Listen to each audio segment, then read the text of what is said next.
Alright, what is up, ladies and gentlemen? Welcome back to the channel, and welcome back to what will probably be one of the final version 1 videos for the MK6 GTD. And today we're going to just be finishing up some suspension stuff because, as you know, this car kind of is at this point set up fully as a track car with the racing seats, the coilovers, the sway bars, and everything else in between.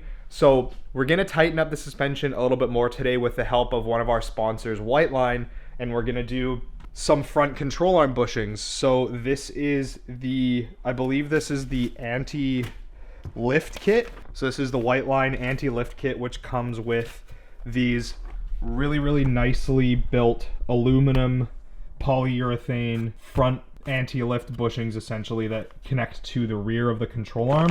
And we also have some bushings to replace the front portions of the lower control arms as well. We're only going to be doing the fronts today, as I have the other parts to do the rear control arms, but I'm having some issues with some stuff in the back of the car right now. So we're not going to fart around with that today. We're just going to do the front anti-lift kit. So I'm going to show you guys how to do the install on that. It is a specialist technician level install, as they say on the website, but it should only take about 2 hours to do it, so it shouldn't be too hard to get this done. And also, I apologize if the audio changes at some point during the video. The battery in my mic is going to die, and I don't have another 9-volt, so we're just going to kind of give this a go, and then we will I will show you guys how to do it along the way. So let's get started. Obviously, we do have the MK6 in the air. You're going to need to get your car up on jack stands and then take your wheels off or on a lift or however, and make sure, obviously, number one, that your jack stand placement is not under your control arm like mine is, and that it is either on the subframe or the pinch weld, depending on how you want to set it up. But we'll do that, and then I'll show you guys how to pull the lower control arm off. All right, so super simple. You're going to need a 18mm impact socket if you're going to use this on an impact. If you're going to do this by hand, disregard. And then a 16mm if you have an impact, use an impact socket. Don't use your chrome sockets because they will explode. Don't copy me, monkey see, monkey do, but instead just listen to what I'm saying. So we're going to start by taking the lower ball joint bolts out. So these guys right here. So start with those. Those are your 16s. So we'll get those off.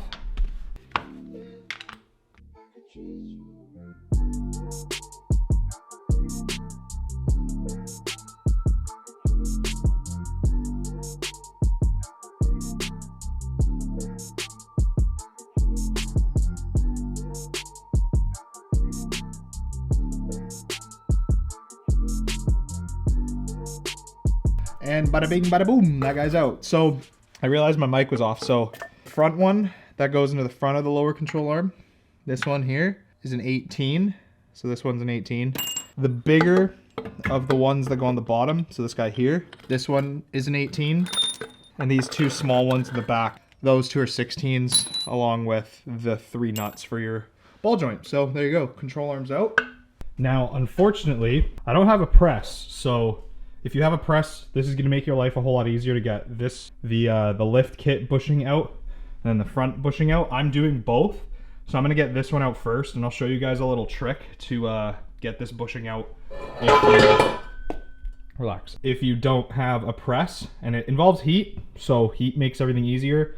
You can also do it with just a right size socket for the inner race and hammer. That takes a while, but we're going to make our lives a little bit easier. So I'm going to fire up my flame boy here, and we're going to get this bushing to come out real easy.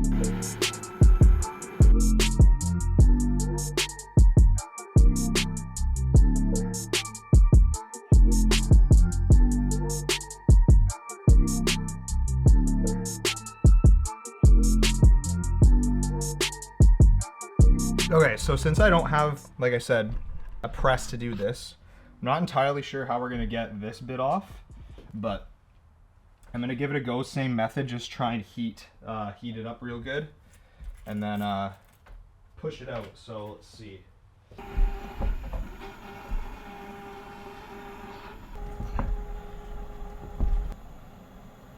And just like that, it's off. So just heated the inside shaft and a bit of the bushing and came right off. So cool, you can do it with heat, real simple.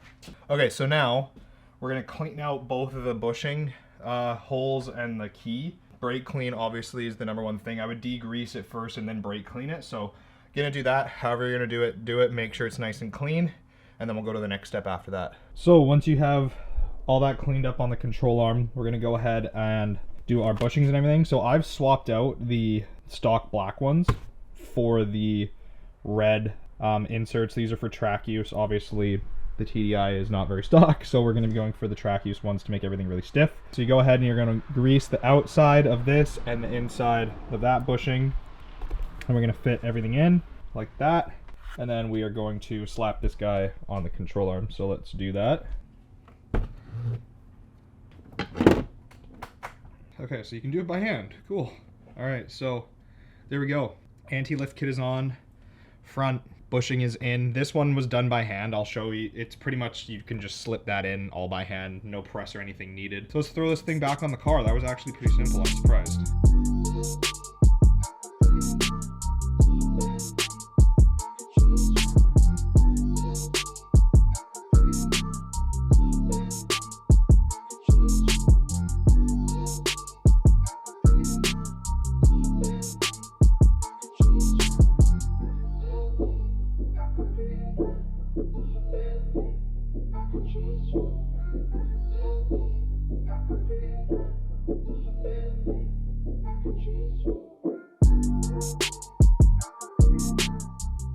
Okay, so I would talk about torque specs right now, but when it comes to doing suspension stuff, you always want your car to be at ride height with the wheels on before you torque anything.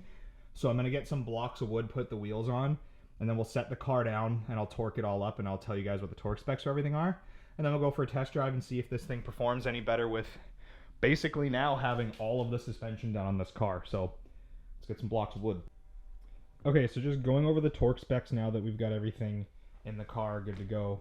Depending on how you want to load up your suspension, that is up to you. You can do it on the ground, you can jack it up, just make sure you get it loaded. So the ball joint ones that are in here, there's 3 of them. Those are 60 Newton meters. Mounting bracket to the body, that's the big boy on the outside here. That one is 70 Newton meters plus a 90.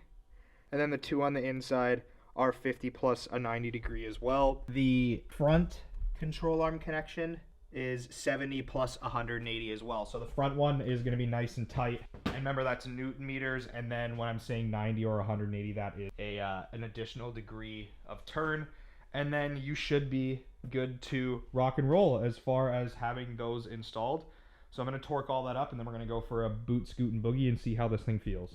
So we're just going to kind of putt around a little bit to begin with, because we just want to obviously get the car up to temperature. There's something vibrating in my car. It's also raining, not super hard today, but it is sprinkling pretty decently. So I apologize that it's not going to look super great in the footage because the lighting is going to be really bad. Remember, this is also our first drive of the car, so I'm kind of just feeling out for any weird noises or anything like that as well. So I apologize in advance if my driving is a bit weird, but so far so good. It feels tight. Now, one thing I want to preface right away with what I've done to the car, the anti-lift kit and the front lower control arm bushings didn't necessarily need to be done. However, I did have these parts for a long time, and as I mentioned before, I do have front and rear sway bars already, so the car is set up fairly well as it is at the moment. And then on top of that, I also do have coilovers, so the car does have quite a bit done to it to begin with in terms of suspension stuff. So there's a lot of stuff already going on, so I'm not entirely sure how well we're going to be able to notice the fact that the bushings have been done now. So we will see. One thing I do notice right away though is there's a lot more road feel with the track inserts that I have. So remember when we were looking at these bushings originally, or the anti-lift kit bushings originally, the rears had two different inserts, and they had the like the daily ones, and then they had the red ones, and the red ones were for track use only. So I definitely do feel a little bit more just like what I feel on the road right off the bat. So better road feel, I guess, is the first one.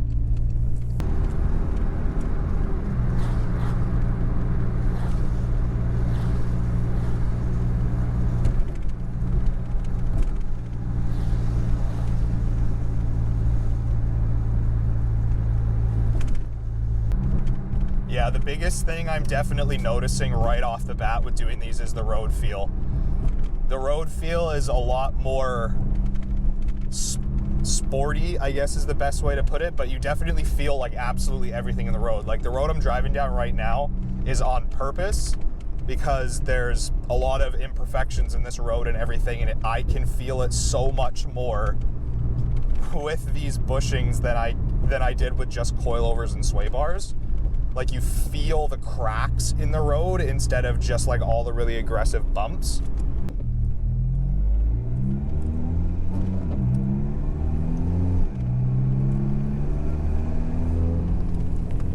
Oh yeah. Yeah, with the sway bars and everything, it's kind of hard to tell in the weight transfer of like the side to side.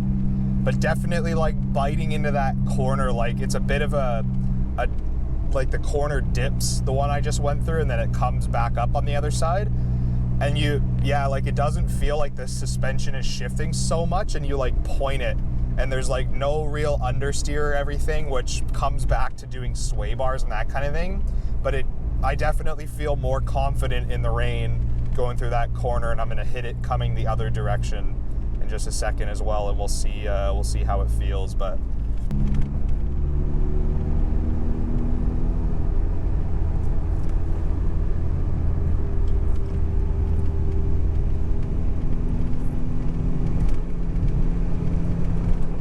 oh yeah, it definitely feels tight. Now a little S bend here.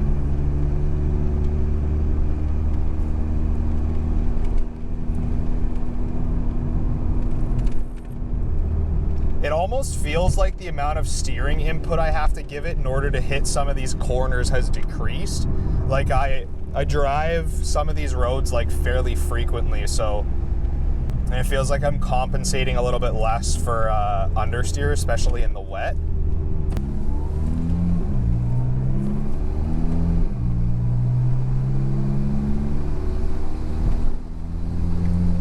And we've got a BRZ behind us now. I don't know if he's going to want to play, and I don't think he'll be able to keep up either way, so let's see. Yeah, super, super tight. I feel really confident right now. Yeah.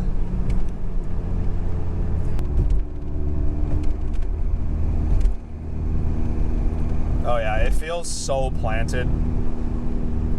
Honestly, one of the greatest things, or like I've said in lots of my other videos, the best modifications you can do to pretty much any Volkswagen platform is good suspension setup. It's not super expensive to do. It costs about the same as doing like exhaust work and a tune and that kind of thing. But having all of this stuff done now, like having coilovers, sway bars, and you necessarily don't even need coilovers. You could do lowering springs with good sway bars and good suspension bushings, and it makes the car feel completely different. Like having a tight suspension feel can make or break pretty much any car that you could buy. Not even just like doing good suspension work on a Volkswagen, but pretty much anything that you own. Having a great suspension setup is going to make the car feel completely different. I'm super, super happy with that. No loud suspension noise or anything either for being really stiff bushings. But here, I'll hit this corner one more time. We'll come in. Yeah. Like 80K into like a 90-degree corner. You feel the tires not being so happy, but minimal, if zero understeer. It feels great. But yeah, guys, there you go. So that is the Whiteline suspension anti-lift kit. So you can do, and I would recommend if you're going to do the anti-lift kit, just to do the front bushings at the same time, because you're gonna have to pull the control arm completely out of the car like we did. And like I said, it is a very, very easy thing to do if you do have access, number one, to a press. But if you don't have that access to a torch, makes your life a whole lot easier for doing both of the installs. But anyways, ladies and gentlemen, that will do it. Thank you for watching today's video. I hope you enjoyed the install. If you do want to buy yourself some Whiteline stuff, I will have links to all of the stuff I have on my car in the description. Once again, shout out to Whiteline.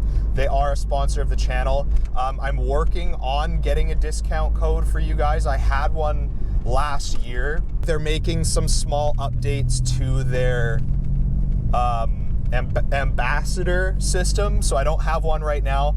But once I do, I will let you guys know, and I will update the video basically as soon as I have it. So if you're watching this like months or years after I posted it, make sure you check the description for a discount code. And make sure you guys go and you follow my new Instagram, Is That Guy Ty, instead of my other one, because I'm gonna be moving all of my automotive stuff over to that Instagram page. But anyways, guys, I won't be able to reach the camera, but peace out. I will see you in the next video.